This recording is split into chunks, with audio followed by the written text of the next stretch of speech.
So we're going to look at how to create a dropped crotch pair of trousers, and this is an example of what the master pattern looks like. At the moment it looks quite confusing because it has a lot of lines in different colours, but we're going to break it down and work it out. For this you will need the front quarter scale block to do this, or if you're doing it in real scale, a regular trouser front block. It might actually be better if you have a slightly wider leg block than a slim leg block, because it will help with the style. So the style could be something like a pair of yoga trousers, or it could be something streetwear, or whatever you are desiring. So we've got the block, and the first thing that we need to do is copy around it, and I'm going to copy mine from the inseam down to the knee, but come across from the knee and then come up the hip and across the waist and down the centre front rise. So I haven't copied below the knee, but we do need to copy off below the knee. So you might want to do that on a scrap piece of paper, so that we can get it. And when we have the piece, it will look something, well, it should look exactly like below the knee cut off. So remembering when we're working in quarter scale that we are still using real scale measurements, but we will also be using in real life reference measurements so that we can translate them into full scale. So if we are making something that is going to be drop crotch casual, it's more than likely that we want to have a non-tailored waistband, something like an elasticated drawstring, so we don't have to worry about fitting around the waist, because that's the job of the waistband. With that in mind, we can square in the seat line, the crotch line, and if you struggle to find that, remember that your knee line is also squaring across, and the original grain line on the block would also provide the squaring. So if your block doesn't have the crotch line already on it, I would introduce that. So we're going to square off the hip here, so we can use our new seat line to do that. So where the widest point of the hip is, we will square up to the waist. Goodbye hip. And then we'll just square off the top of the waist. So now we are going to create the beginning of the bottom half of it. So we're going to use a measurement in this size from the knee of approximately 2.5 centimetres. I just got to be very careful where I put these annotations for what comes later. So let's think about that. We will come out here 2.5, and that would be 10 centimetres in real life. So I'm not going to add those annotations on yet, so that we don't end up drawing all over them. So with that in mind, we're now going to put in the new side seam. And I'm going to use orange to represent the new lines of the pattern. So those two lines are joined up. And what I will draw on the front here It's a little annotation that the orange line equals the front pattern, because we're going to draft the top and the bottom on top of here. So with this now out here, we are going to bring back in the below knee section of our pattern. And we're going to shimmy it across. And once it gets to the new side seam, we are going to pivot it from this point here till it matches the direction of the new side seam. So you might wish to put a guideline in just to help you see where you're aiming for. And then when you're happy with that, place that on and stick it down either with some masking tape or some glue. I think if you were doing this in full scale, you would place the pattern piece there and you would copy around it and lift it off to avoid too many layers of paper in real scale. So then we're going to continue down our new side seam.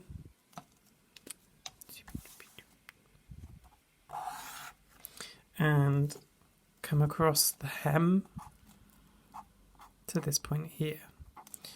So that leaves this section to complete for the front. So to complete that, we are going to take from the top of the centre front where it meets the waist, we're going to take this line down through here to this point. So we're ignoring the original rise. And in effect, this whole line here is the new centre front. So that leaves us with this to finish. And so we would come up the inseam, and then between these points we need to join them. It is always helpful to think about where seams join, where this centre front would join the other centre front. It's possible to cut this whole pattern in very few pattern pieces, but if these two pieces are joining, we might need to just think about a right angle. But with this pattern, it's not the end of the world. Just the kind of right angle of 1 centimetre-ish that you would put on when you were drafting the sleeve points on the underarm, or anything where you have a pattern piece that flows through into another, just so you don't get pointy bits. So we'll curve that in to create the new, in effect, it's the new rise. So that is the front pattern piece for that. And of course, it also includes the waist. That's the front. So now we're going to draft the back on top. Now, when we look at the back of a pair of trousers or the back block, when we lay the front piece off on top, the back is nearly always wider than the front, but it is also taller at the back. This is to allow for this area to run over the curve of the bum. If you don't add that extra on, then you kind of get that builder's crack showing. If you've ever passed a building site. So we're going to make the top of here taller and wider, and we are going to use blue to give us a contrast colour for the back, and this is going to be approximately 2.5 centimetres in real life. So as we're working in quarter scale, I would probably put about 0.5 on here, because that's the closest we're kind of going to get without getting down into millimetres and worrying about that. So we've brought that up 2.5. And now we need to make the side seam wider. And again, we're just going to use the same measurement, which is going to be 2.5 squaring out. So we've only brought this seam out, we haven't brought it up. And that means that the whole of the side seam should also be 2.5. So just take some time to do that. So I would recommend where the hem and the knee is to measure 2.5 real scale, 0.5 mini scale. So that line runs parallel to the front side seam. So these are that's your front side seam in orange, and in blue we have the back.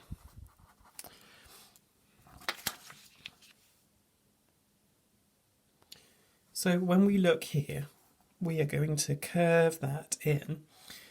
As I said earlier, the waist band, or the way that the waist is finished, is most likely going to be a drawstring elastic or something like that. So the back pattern doesn't have any dart in it, and it has no need for any dart. So just to finish the basic master pattern off for this, the back shares the same hemline, shares the same inseam and crotch rise, and it also shares the same centre front, but for the back this would become the centre back also. We're not working from a design at the moment, so we don't know how we would get in and out of these trousers, and would we be putting a fly piece on or not. Again, if it was an elasticated waistband, we might not. But there are lots of ways you can adapt this style and add fullness in as well. And I do know that people have made tailored trousers from this kind of pattern. I guess a really good example would be a pair of trousers for something like a zoot suit and things like that. So that's the basic draft. And now we have to think about copying the pieces off so that we can understand it a bit better. So that would be our front piece there. All lovely. Now this would be the back piece. Now you can see at the moment they're both facing with the rise, centre back, centre front, to the right as I'm standing. So if we were going to cut this as a pattern, it's highly likely that we would reflect the back so that it matches how our blocks are set up as well, so that we've got the rises pointing away from each other here. And obviously we could shift them around as well.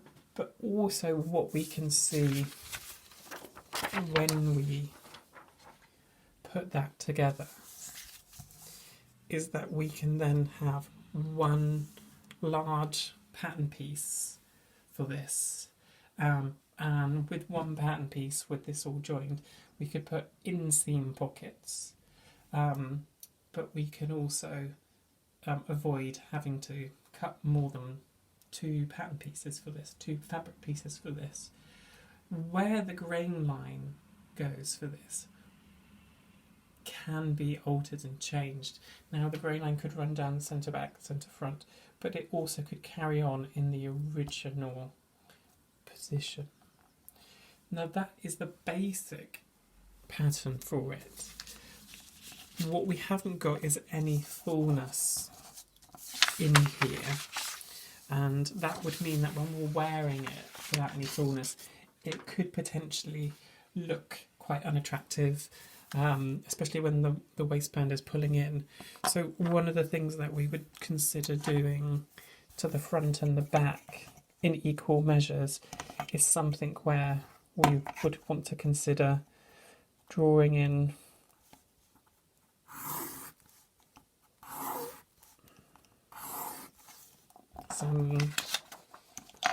some slash lines.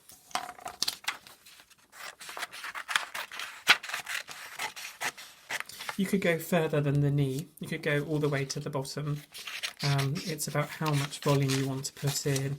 Also, it's what fabric weight you have. Actually, let's bring these down all the way.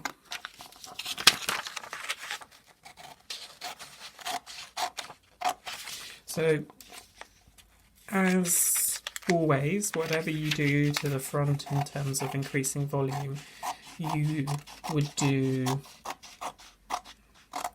to the back.